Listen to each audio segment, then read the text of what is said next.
हस्बुनुल्लाह व नेमल वकील अलल्लाह तवक्कलना।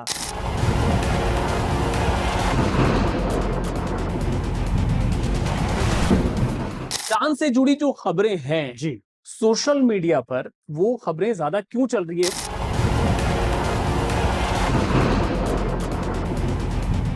ये तस्वीरें आई हैं, आप इनको देख लीजिए कि महिलाएं, खवातीन और पुरुष, मर्द हजरात बड़ी तादाद में ग्रैंड मुसल्ला मस्जिद में बैठ गए हैं। इजराइल की तरफ की जो खबरें हैं वो क्यों कम आ रही हैं?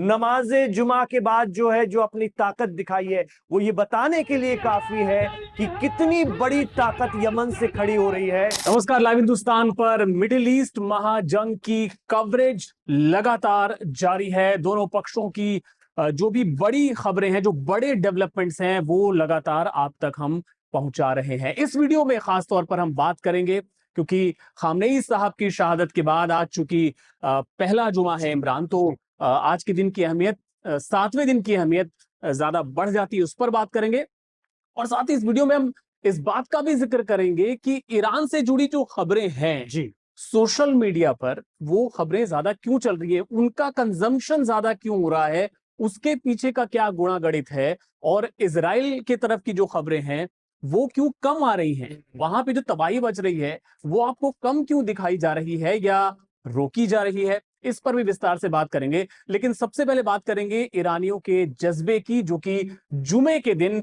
एक अलग ही रंग में नजर आ रही है। जी इमरान। बिल्कुल संदीप जी, हस्बुनुल्लाह व नेमल वकील अलल्लाह तवक्कलना, जी इस बात को जैसे चरितार्थ जमीन पर किया जा रहा है। आज जुमा है, शुक्रवार है, तेहरान में ग्रैंड मुसल्ला मस्जिद में, जबकि इमाम आयतुल्लाह अली खामनेई जिस मस्जिद में नमाज की इमामत किया करते थे, जी वहां पर आज खामनेई साहब तो नहीं है, लेकिन मंडराते हुए फाइटर जेट्स जो आसमान पर इस वक्त इजरायली और अमेरिकन मंडरा रहे हैं, बावजूद इसके राजधानी तेहरान में जो सबसे ज्यादा हसास, जब सबसे ज्यादा सेंसिटिव है, ये तस्वीरें आई हैं, आप इनको देख लीजिए कि महिलाएं, खवातीन और पुरुष, मर्द हजरात बड़ी तादाद में ग्रैंड मुसल्ला मस्जिद में बैठ गए हैं, आ रहे हैं अपने बच्चों का हाथ पकड़ के। ईरान में भारत की तरह नहीं है, ईरान में जो है महिलाएं और पुरुष दोनों नमाज जुमा पढ़ने जाते हैं और वहां पर पर्दा है, पर्दे में महिलाएं पढ़ती हैं, लेकिन एक ही ग्रैंड मुसल्ला मस्जिद में, अगर एक ही मस्जिद में, तो महिलाओं और पुरुषों के लिए अलग अलग इंतजाम होता है। तो आप देख रहे हैं कि महिलाएं भी बेखौफ अपने बच्चों को लेकर जंग की हालत में, इस कदर हमले जब हो रहे हैं, कोई आ सकता है, कोई सोच सकता है, लेकिन ये वही जज्बा है संदीप जी कि हस्बुनुल्लाह नेमल वकील, सब अल्लाह पर छोड़ दिया है, वही हमारी मदद करेगा। और इसको कहना और दिखाना दोनों में फर्क होता है, क्योंकि जान का खतरा हर इंसान को रहता है और जान सबको प्यारी है, लेकिन यहां पर तो जो जज्बा है वो आप देख ही रहे हैं। और जो जी, बच्चों का जो आपने जिक्र किया, एक आम इंसानी प्रवृत्ति क्या होती है कि यार चलो मुझे कुछ हो जाए, मेरे बच्चे को कुछ ना हो, जी, बच्चे जी, को मैं छिपा लूं, बच्चे को मैं कहीं सेफ जगह। लेकिन अगर बच्चों के साथ लोग जा रहे हैं और दूसरी तरफ आप टीवी पे क्या हेडलाइन देखते हैं, तेहरान में तबाही, तेहरान में बरस गए बम, तेहरान को समतल कर दिया, इस तरह की हेडलाइंस जब जी, चल रही हो और ये बताया जा रहा हो कि देखिए किस कदर तबाही मची, और वाकई है, हमले तो लगातार हो रहे हैं, लेकिन उन हमलों के बीच में ये जो जज्बा है जी, वही शायद ईरानियों को अमेरिका जैसे, इजराइल जैसे ताकतवर दुश्मन से लड़ने का जज्बा दे रहा है। जी बिल्कुल, ये बहुत बड़ी बात है। और उसके अलावा जो अब यहीं से एक बात निकलती है कि सारी जो तस्वीरें बड़े पैमाने पर ईरान से आ रही हैं, चाहे नुकसान की, चाहे उनके जरिए हमलों की, बिल्कुल। दूसरे तरफ के हमले बहुत जबरदस्त हो रहे हैं, उनके ईरानी सैन्य ठिकानों पर हो रहे हैं, बस्तियों पर भी हो रहे हैं, और लड़कियों के स्कूल पर जो हमला हुआ पहले ही दिन वो हमने देखा, लेकिन वहां पर जो नुकसान हो रहे हैं उसको बहुत कम दिखाया जा रहा है। तो इसकी क्या वजह, अगर फौरी तौर पर हम समझने की कोशिश करें तो? एक सबसे जो बड़ी वजह है वो हम सब जानते हैं कि अ, इजराइल अपने देश में हो रहे हमलों की जो तस्वीरें हैं, जो जी। तबाही है, उनको थोड़ा सैंक्शन करता है, उनको छिपाने की कोशिश करता है। और जी। यही वजह है कि जो 12 रोजा जो जंग हुई थी उसमें हमको बहुत अच्छे से याद है, जो इंटरनेशनल जो न्यूज एजेंसीज हैं उन्होंने बाकायदा बिल्कुल जिसे कहते हैं ना एचडी में तस्वीरें दी थी। वहां जी, पे जो जी। तबाही मची थी उसके अलग अलग शहरों में, चाहे तेल अवीव हो या जो दूसरे शहर हो, आपके जो पोर्ट वाला शहर है हाइफा हो गया या दूसरे शहरों में भी जो तबाही हुई थी उसकी तस्वीरें बकायदा आई थी। लेकिन इस बार हम देख रहे हैं कि वो बड़ी बड़ी न्यूज एजेंसीज भी उस तबाही को उस तरीके से नहीं दिखा रही है या नहीं दिखा रही हैं। सोशल मीडिया के हवाले से ही जो लोग वहां रहते हैं, किसी ने अपने बालकनी से कोई वीडियो बना लिया या अपने दोस्तों को व्हाट्सएप पे भेजा तो वो सोशल मीडिया पे आ गया, तो उस तरीके से तो तबाही की तस्वीरें आ रही हैं, लेकिन जैसी आनी चाहिए वैसी नहीं आ रही हैं। और अगर कोई ये कहे कि इसलिए ही नहीं आ रही है क्योंकि कुछ हो ही नहीं रहा, तो समझिए कि वो दुनिया का सबसे बड़ा झूठ होगा। इसलिए क्योंकि वहां पे भी बहुत जबरदस्त हमले हो रहे हैं और उससे बहुत जबरदस्त तबाही मच रही है। ईरान के ड्रोन्स, बैलिस्टिक मिसाइल्स और कल तो क्लस्टर बम्स, जो खुर्रम शहर जो एक बहुत ही हाई टेक्नोलॉजी की एक जो मिसाइल है ईरान की, वो जब दागी गई तो वहां बहुत तबाही मची है। लेकिन उससे जुड़ी खबरें, उससे जुड़ी तस्वीरें आपको मेन स्ट्रीम मीडिया पे कुछ कम देखने को मिलेगी। बिल्कुल, ये जो है ये 21वीं लहर है, 21वीं मौज है। और जो बिल्कुल ताजा अपडेट ये है हमारे दर्शकों के लिए कि इसमें नए ड्रोन और मिसाइलें अभी थोड़ी देर पहले फायर की गई हैं, ये बता रहा है ईरानी मीडिया। और ये 21वीं वेव में ये बहुत अहम है जो इजराइल की तरफ मारी गई हैं। तो वो कोशिश ये कर रहे हैं, अपने दर्शकों को हम बताएं संदीप जी, कि मिडिल ईस्ट की तरफ ज्यादा से ज्यादा ड्रोन मारे जाएं। और एक शायद उनकी रणनीति जो समझ में आ रही है डिफेंस एक्सपर्ट के हवाले से, और इस्राइल के तरफ में ज्यादा से ज्यादा मिसाइलें, हैवी मिसाइलें मारी जाए, क्योंकि मिडिल ईस्ट की तरफ जो मिसाइलें मारी जाएंगी तो ज्यादा शायद उनके ठिकाने, उनका ऐसे भी समझ लें कि मिडिल ईस्ट में जो हमले वो कर रहे हैं वो यूएस के जो ठिकाने हैं वो उनके निशाने पर हैं, और वो एक हल्का हाथ वहां इसलिए रखना चाहते हैं कि वो बस एक मैसेजिंग भी है कि देखिए हमारी आपसे दुश्मनी नहीं है, हमें तो अमेरिका के ठिकानों पर मारना है।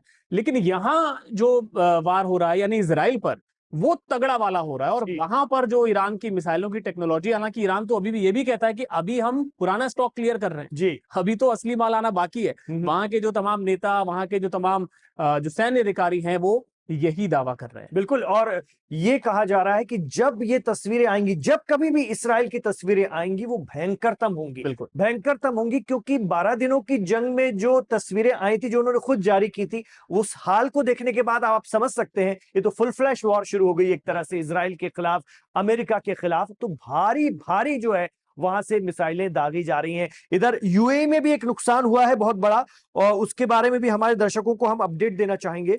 यूएई में जो है एक आईआरजीसी के हवाले से बताया जा रहा है कि कुछ सैटेलाइट इमेज आई हैं जिससे पता चल रहा है कि यूएई के फुजेरा ऑयल इंडस्ट्री जोन में जबरदस्त आग के कुछ तस्वीरें सैटेलाइट के जरिए जो आई हैं वो जारी हुई हैं, ये अपने दर्शकों को बता दें। और ये आईआरजीसी ने कहा है कि अभी तक जो हमने मिसाइलें इस्तेमाल की हैं ये 2012 से 14 का बैच था, साल 2012 से साल 2014 का बैच था। आप सोचिए कितना पुराना स्टॉक निकाला है। अभी असली स्टॉक तो निकलना बाकी है, जो ताजा बना है, जो उसके बाद का है। तो ये आईआरजीसी का दावा है जो अभी सटीक हमलों में काम आने वाला है। बिल्कुल, जो ईरान कहता ना कि हम आज से नहीं, हम 20 साल से इस जंग की तैयारी कर रहे थे, और जो उनकी तमाम जो ड्रोन सिटीज हैं, मिसाइल सिटीज हैं, वो पहाड़ों के अंदर कहीं बहुत नीचे उन्होंने बना के रखी थी कि कभी युद्ध की हालात में दुश्मन उन तक ना पहुंच पाए या उनको टारगेट ना कर पाए। वो उसी हिसाब से अपनी युद्ध की रणनीति पर चल रहा है। लेकिन शुरुआत में जिस सवाल का हमने एक और जिक्र किया था वो ये कि बहुत सारे लोग हमको लेकर भी कहते हैं कि भाई आप ईरान की तरफ की खबरें ज्यादा दिखाते हैं और उसका कंजम्पशन ज्यादा क्यों हो रहा है। तो उसको आप इस तरीके से समझिए जी कि बहुत एक छोटा सा एग्जांपल दूंगा कि अगर मान लीजिए कि कोई पुलिस वाला है, वो जब किसी आम आदमी को थप्पड़ मार देता है तो लोग समझते हैं हाँ भी पुलिस वाला है मार दिया।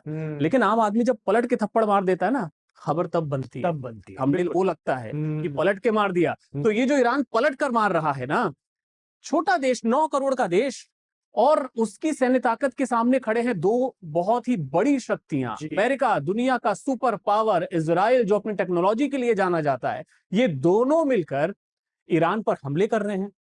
तो जाहिर सी बात है कि जब उसका जो पलटवार है, वो जिस तरीके से आपको चोट दे रहा है, वो जिस तरीके से पूरे मिडिल ईस्ट पे रोज मार रहा है, वो जिस तरीके से आपकी राजधानी को तबाह कर रहा है, उस पर हमले कर रहा है, तो जाहिर सी बात है कि वो तस्वीरें ज्यादा देखी जाएंगी, वो पलटवार ज्यादा देखा जाएगा। आप क्या खबर वही बिल्कुल जाहिर सी बात है, खबर वही बनती है।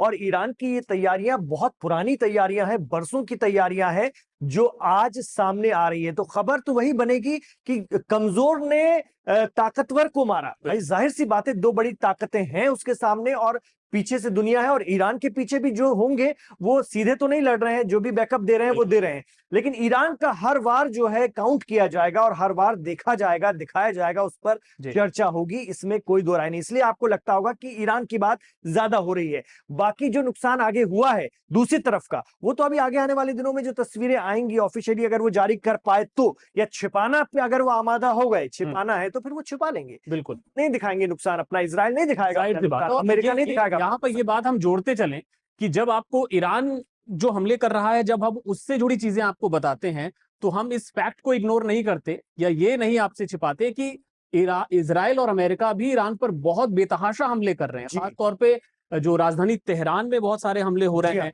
उनके जो डिफेंस एस्टेब्लिशमेंट्स हैं उनको टारगेट किया जा रहा है। समंदर में बहुत नुकसान पहुंचाया गया ईरान को, उनके नेवी शिप्स को टारगेट किया गया है।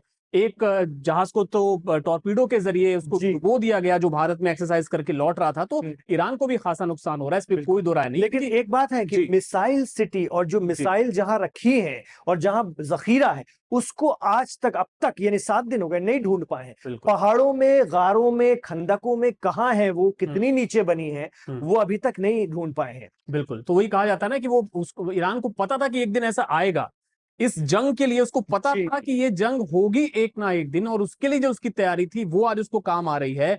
और यही वजह है कि आप सोचिए, सुप्रीम लीडर को पहले दिन मार दिया गया, आईआरजीसी के कई कमांडरों को मार दिया गया, कई मंत्री मार दिए गए। उसके बावजूद एक जो सिस्टम बना हुआ था ना कि मैं नहीं तो तुम नहीं तो तुम, वो खामनेई साहब बना के गए थे वो सिस्टम, और वो अब पूरे रॉ में अपने तरीके से काम कर रहा है। और यही वजह है कि तगड़ा पलटवार या तगड़ा जवाब अपने दुश्मनों को ईरान दे पा रहा है। जी, आपको जी एक वो तस्वीर जरा याद करा दें कि कैसे इमाम आयतुल्लाह सैयद अली खामनेई साहब ग्रैंड मुसल्ला मस्जिद पर एक हाथ में राइफल लेकर के खुतबा पढ़ रहे थे नमाज जुमा का, जो अपने दुश्मनों को एक पैगाम था कि हम कमजोर नहीं हैं। आप ये सोचते हैं कि हथियारों की ताकत से और तमाम बम और मिसाइलों की ताकत से आप हमें दबा लेंगे, ये मुमकिन नहीं है। ताकत, ये जोर नहीं चलेगा हमारी आइडियोलॉजी पर, हमारे यकीन पर।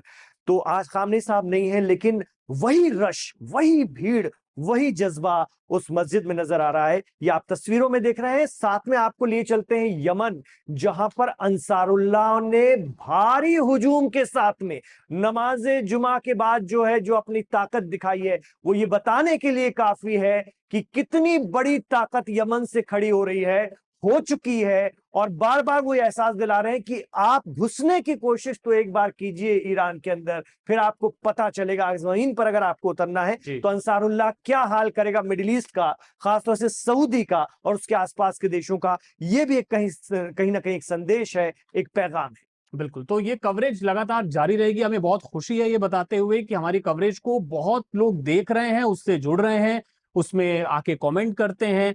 और भी इससे जुड़ी चीजें जो आप देखना चाहते हो वो लगातार हम आप तक लाते रहेंगे, कवरेज जारी रहेगी। आप हमारी वीडियोस को ज्यादा से ज्यादा शेयर कीजिए, इसको अपने जानने वालों में, अपने सोशल मीडिया ग्रुप्स में, व्हाट्सएप पे इसको खूब शेयर कीजिए। ये जितना बढ़ेगा उतनी सही जानकारी लोगों तक पहुंचेगी और हम ऐसे ही और वीडियोस आप तक लाते रहेंगे। फिलहाल इस वीडियो में इतना ही, बहुत शुक्रिया।